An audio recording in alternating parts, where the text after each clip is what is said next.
மக்களே, குவிது கோமாளி episode number 17ல பார்த்தீங்கன்னா வேற மாதிரி கோமாளியோட கெட்டப்ஸ் இருந்தது அப்படின்றது தான் எனக்கு இன்னைக்கு டேவோட ஹைலைட்டாகவே தெரிஞ்சது. அதுவும் ஹாலிவுட்ல பாப்புலரான பயங்கரமான ரீச் இருக்கிற கேரக்டர் தான் எடுத்து கோமாளி பண்ணிட்டு இருந்தாங்க. அதுலேயும் ஒரு ரவுண்டு இந்த வாரம் வச்சிருக்காங்க பாருங்க. அந்த ரவுண்டை ஈஸியாக ஜட்ஜையும் ஏமாத்தலையாம், யாரை வேணாலும் ஏமாத்தலாம்னு நினைக்கிறேன். அந்த மாதிரி ஒரு ரவுண்டு வச்சிருக்கிறாங்க. ரவுண்டோட பேர்னா அடுத்த வீட்டு சாப்பாடு. அதுதான் ரவுண்டோட பேர்.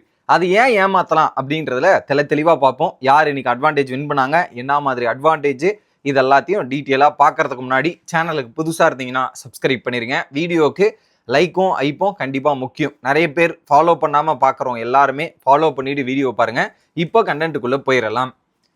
நான் முதல்ல என்ன சொன்னேன், அடுத்த வீட்டு சாப்பாடு ரவுண்டு இந்த வாரம் அப்படின்றத சொல்கிறாங்க. இதுக்கு ஒரு எக்ஸாம்பிள் என்னன்னா, எல்லாரையும் கேட்டாங்க, ஒவ்வொருத்தரும் அடுத்தவங்க வீட்டில இருந்து சாப்பாடு வரும்போது நீங்க எப்படி எக்ஸ்பீரியன்ஸ் பண்ணிருக்கீங்க, என்ன மாதிரிலாம் இருந்திருக்குன்னு ஒவ்வொரு ஸ்டோரியை சொன்னாங்க. ஸ்டோரி இருக்கட்டும்.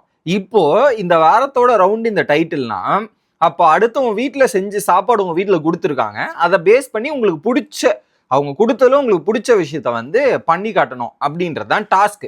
இப்போ எனக்கு அடுத்தவங்க வீட்லேருந்து சாப்பாடே வரலன்னு வச்சுக்கோங்க. இல்லை, எனக்கு ஃபேவரட்டான ஒரு டிஷ் இருக்கு, நான் இந்த டிஷ்ஷில் வேற மாதிரி நான் நல்லா செய்வேன்பா அப்படின்ற மாதிரி அந்த கப்புள்ஸுக்கு தெரிஞ்சதுன்னா, அந்த டிஷ்ஷையே நான் பண்ணிட்டு இது அடுத்தவங்க வீட்டில இருந்து கொடுத்தாங்க, அடுத்தவங்க வீட்டில இருந்து பண்ணாங்க அப்படின்றத ஒரு கதை கட்டுறதுக்கு எவ்வளவு நேரம் ஆகும்? அசால்ட்டா பண்ணலாம்ல. ஏன்னா அடுத்தவங்க வீட்டில இருந்து கொடுத்த டிஷ்ன்றது உங்களுக்கு தெரியுமா? அதுக்கான வாய்ப்பு இல்லை. ஸோ நீங்க அவங்க சொல்றது என்ன சொன்னாலும் ஜட்ஜும் நம்ப போறாங்க, நம்மளும் நம்ப போறாங்க. அதனால அவங்க என்ன வேணாலும் அவங்களுக்கு தகுந்த டிஷ்ஷை சமைச்சிட்டு இப்படி பண்ணிக்கலாம் அப்படின்ற மாதிரி பண்ற மாதிரி இருக்கு. வர வர இந்த ஷோவோட காம்படிட்டிவ் வந்து பெருசா இல்லையோ அப்படின்ற மாதிரி ஃபீல் இருக்கு. ஏன்னா வந்து பாத்தீங்கன்னா இந்த ரவுண்ட்ஸ் எல்லாம் எடுத்து பாருங்க, கல்யாண வீட்டு சாப்பாடு அப்படின்றாங்க, இது ஒரு சாப்பாடுன்றாங்க. இது எல்லாமே வந்து இவர் இன்கிரீடியன்ட், அங்க இருக்கிற ஜட்ஜஸ் கொடுக்குற இன்கிரீடியன்ட்டை வச்சு செய்யும் போது தான் அவங்க ஒரு டஃபா இருக்கும். ஆனா இவங்களே ஒரு டிஷ்ஷை எடுத்து பண்ணும்போது அதுல பெருசா காம்படிஷன் இல்லாம அவங்கவுங்களுக்கு கொஞ்சம் கம்ஃபர்ட் ஜோன்ல இருக்கிற டிஷ் எல்லாம் சமைக்கிற மாதிரி தோணுதோ அப்படின்ற மாதிரி எனக்கு கேள்வி வருது. குறிப்பா இந்த எபிசோட பார்த்தோன்னே இன்னும் மெயின் குக்கிங் போல, பட் ஆனால் இந்த டைட்டில் சொன்ன உடனே நான் பல ஆங்கிள் யோசிக்க ஆரம்பிச்சதுல எனக்கு இதெல்லாம் தோணுது. உங்களுக்கு இந்த மாதிரி தோணுதா அப்படின்றத கமெண்ட் செக்ஷன்ல போட்டீங்கன்னா நல்லா இருக்கும். ஓகே, இதுக்கு நடுவில் என்ன பண்ணிட்டாரு மாக்கப்பா, கொஞ்சம் நான் வெளியே போயிட்டு வரேன்னு போனதுக்கப்புறம் ஜோயா தான் அந்த பேரிங்லாம் எக்ஸ்பிளைன் பண்ணுறாங்க. இதில் குறிப்பாக ஜோயாவுக்கு கண்ணு கூட தெரில போல. அங்கே இருக்கிறது 6, அதை வந்து 7 இருக்கு, அதில் 6 இருக்குன்னு சொல்லி மொக்க வாங்கினதும் அவங்க எக்ஸ்பிளைன் பண்ணுறதுல தடுமாறினதும் இதெல்லாம் பார்க்க முடிஞ்சுச்சு. இன்னைக்குதான் ஜோயாவை முழுசா பேசுகிற அளவுக்கு ஒரு இடம் கொடுத்ததையும் இருந்தது. அதுலேயும் குறிப்பாக கோமாளி செலெக்ஷன் எப்படின்னு பார்த்தீங்கன்னா, 7 கோமாளியும் பாப்புலர் ஹாலிவுட் கெட்டப் போட்டிருக்காங்க.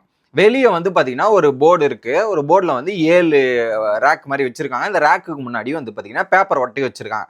அங்கே உங்ககிட்ட வந்து ஒரு ஃபயர் சிலிண்டர் மாதிரி ஒன்று கொடுப்பாங்க. அதை எடுத்துகிட்டு போய் நீங்கள் அதை பற்ற வச்சிங்கன்னா பின்னாடி அந்த அந்த பேப்பர் எரிஞ்சு பின்னாடி இருக்கிற கேரக்டர் வரும். அதை பேஸ் பண்ணி பேரிங் நடக்கும். ஃபர்ஸ்ட் மஞ்சுநாதன் ராஜேஸ்வரி போகிறாங்க. அவங்க போய் எடுத்தது வந்து பார்த்தீங்கன்னா சுனிதா இல்லை டாலி வேணுன்ற மாதிரி தான் எடுத்தாங்க. ஆனால் அங்கே வந்தது யாரு அப்படின்னு பார்த்தீங்கன்னா ஜோக்கர். ஸோ ஜோக்கர் என்ன மாதிரி கேரக்டர், ஜோக்கரை கெட்டப்போ போட்டுக்கிட்டு விக்கி சிவா வந்தார். இதில் குறிப்பாக தயிர் கவுண்டர் போட்டு முடிச்சு விட்டாப்ல யாரை, சங்கீதாவை. அதை தாண்டி நல்லா இருந்தது. இதில் குறிப்பாக மாதம்பட்டி, என்னடா இந்த மாதிரி ட்ரெஸ் எல்லாம் போட்டு வந்திருக்கே அப்படின்னு கேட்கும்போது, ஆமாம் உங்கள் இஷ்டப்பட்ட ட்ரெஸ் எல்லாம் நாங்கள் போட்டு வர முடியாது, அதில் எங்கே அந்த கேரக்டர் அந்த ட்ரெஸ்ஸில் என்ன பண்ணியிருக்கோம் உங்களுக்கு தெரியுமா, அந்த மாதிரி தான் நாங்கள் போட்டு வருவோன்ற மாதிரி மாதம்பட்டிக்கு சரியான ஒரு மொக்கையை போட்டு முடிச்சு விட்டாப்ல. அதை தாண்டி இனிமேட்டு வந்து உக்கி சிவா இல்லை, நீ 7.5 சிவா அப்படின்ற மாதிரி புது பேரை வச்சு விட்டாங்க. இது வச்சு முடிச்ச உடனே அடுத்தது பார்த்தீங்கன்னா பர்மிளா அண்ட் கோ மூவியோட ஆக்டர், இந்த விருது வாங்கிய நபர் அப்படின்ற மாதிரி ஜெயராஜா அனௌன்ஸ் பண்ணுறாங்க.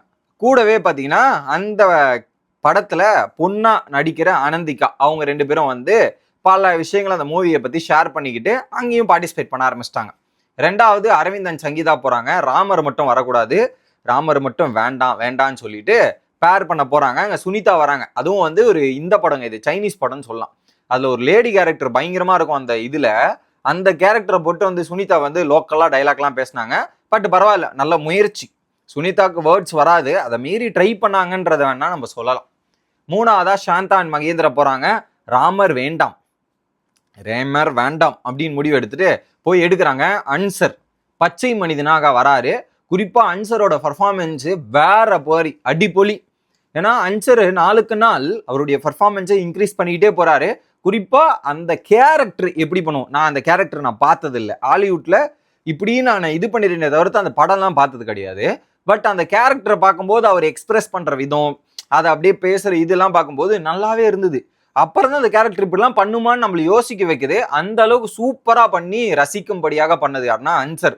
வேற மாதிரி ஒரு குரேஷிக்கு அப்புறம் ஒரு டைலாக் கொடுத்து ஒரு ரோல் கொடுத்து அதை பக்காவா பண்ணனா அதை அன்சர் பண்றாருன்றதுல எந்த விதமான மாற்று கருத்தும் இல்லை. 4வது அனிருத்தான் சம்யுக்தா போய் செக் பண்ண சூஸ் பண்றாங்க. புகழ் வேணும்ன்றாங்க. அங்க வந்தது பாத்தீங்கன்னா மிக்கி மவுஸ் கெட்டப் போட்டு வர்ஷா. அதுல குறிப்பா வர்ஷா வந்து பெருசா அந்த பர்ஃபார்மன்ஸ் எல்லாம் பண்ணல, வெறும் பாட்டு பாடி அங்க ஒரு இம்ப்ரெஸ் பண்ணதை பார்க்க முடிஞ்சு.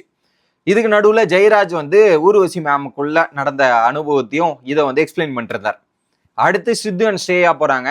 ஜாக் ஏன்னா சித்து அண்ட் ஸ்ரேயா போயிட்டு ராமர் வேணாம், ராமர் தான் வேணும், புகழ்கள் யாரெல்லாம் வேணாம், ராமர் வேணும்ன்ற மாதிரி சொன்னோன்னே ஜாக் கெட்டப் போட்டு புகழ் வராரு. அதுல குறிப்பா ஜாக் அண்ட் ரோஸ் அந்த சீனை ரீக்ரியேட் பண்ற மாதிரி வந்த ஹீரோயின் கூட ரீக்ரியேட் பண்ணிட்டு இருந்தாரு. ரோஜா மேம் கூட போய் பண்ணிட்டு இருந்தாரு. இதுக்கு நடுவுல உங்க கெட்டப் என்ன தெரியுமான்ற மாதிரி எல்லாரும் போட்டு கலாச்சிட்டு இருந்தாங்க. பட் ஓகே, இதுல குறிப்பா புகழ் அப்செட் ஆயிட்டார். என்ன வேணான்னு சொல்லிட்டீங்களா, 10 நிமிஷம் உங்களுக்கு அட்வான்டேஜ் டாஸ்க்ல நான் என்ன பண்றேன் பாருங்கன்ற மாதிரி இது கொடுத்துட்டு சித்தன் ஸ்ரேயா கூட போய் ஜாயின் பண்ணார். அடுத்து வினோதன் பாக்கியா வராங்க. ஜாக் ஸ்ப்ரேயரோ ராமர் ஏதோ ட்ரை பண்ணாருங்க. ஆனா ராமர் ஏதோ பண்றேன், பல லாங்குவேஜ் பல வாய்ஸ் இருக்கிறேன்ற மாதிரி ஏதோ எடுத்து ட்ரை பண்ணல. அடுத்ததாக Raju and Dravid early queen யார் தெரியுமா, டாலி வந்து செஃப் ஆஃப் த வீக் வாங்குறேன் அப்படின்ற மாதிரி ஒரு சம்பவம் பண்றன்ற மாதிரி டிஸ்கஷன் போகுது. இல்ல குறிப்பா செஃப் ஆஃப் த வீக் வாங்குறவங்களுக்கு ஒரு புதுசா பரிசு கொடுக்குறோம், ஏசி கொடுக்குறோன்ற மாதிரி இதெல்லாம் சொல்லிட்டாங்க. இது நடந்து முடிஞ்ச உடனே அந்த படத்துல நடிச்ச மிஸ்கினும் படத்தோட டைரக்டர் பாண்டியராஜன் 2 பேரும் வராங்க. 2 பேரும் வந்த உடனே அட்வான்டேஜ் ரவுண்டு ஸ்டார்ட் ஆகுது. அட்வான்டேஜ் ரவுண்ட் என்ன அப்படின்னு பாத்தீங்கன்னா சப்பாத்தி சேலஞ்ச்.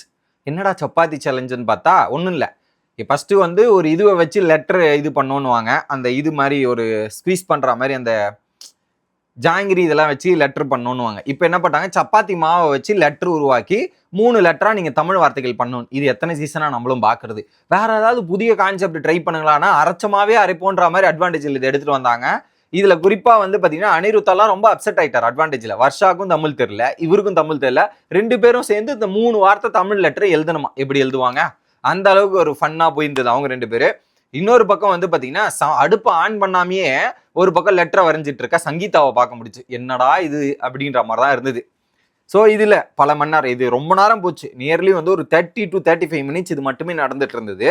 இதை தாண்டி என்ன பண்ணியிருக்காங்க ஒவ்வொருத்தர் அப்படின்னு பார்த்தீங்கன்னா, ஸ்ரேயா அண்ட் புகழ் வந்து 3 லெட்டர், 3 வார்த்தைகள், தமிழ் அப்படின்றது 3 வார்த்தை, பாடம்ன்றது 3 வார்த்தை, அந்த மாதிரி வார்த்தைகளை அதில் சப்பாத்தியில் பண்ணணும். ஸ்ரேயா அண்ட் புகழ் 3, அடுத்து Dolly and Dravid 8, Rajeshwari and Sivakumar வந்து 5 பண்ணி 1 - 4, மகேந்திரன் அண்ட் அன்சர் வந்து 4, சங்கீதா அண்ட் சுனிதா வந்து 4ல் 1 பண்ணி 4ல் 1 போய் 3, ராமர் அண்ட் வினோத் வந்து 4ல் 1 போய் 3. இதுல குறிப்பா அவங்க சுடவே இல்லை, அதனால டிஸ்குவாலிஃபை இந்த மாதிரிலாம் பேசி 3 குடுன்னு கொடுத்துட்டாங்க.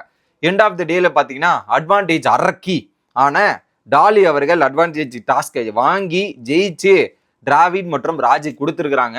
இன்னும் கடந்த 3 வாரமா டிராவிட் அண்ட் ராஜிக்கு ஒரு பயங்கரமான சம்பவம் வாரமா இருக்கு. இந்த வாரமும் சம்பவத்தை பண்றாங்களான்றதை பொறுத்து இருந்து பார்ப்போம். உங்களோட கருத்துக்களை கமெண்ட் செக்ஷன்ல சொல்லிருங்க. குறிப்பா இந்த சட்டை எப்படி இருக்கு அப்படின்றதையும் போட்டுருங்க. Bye guys.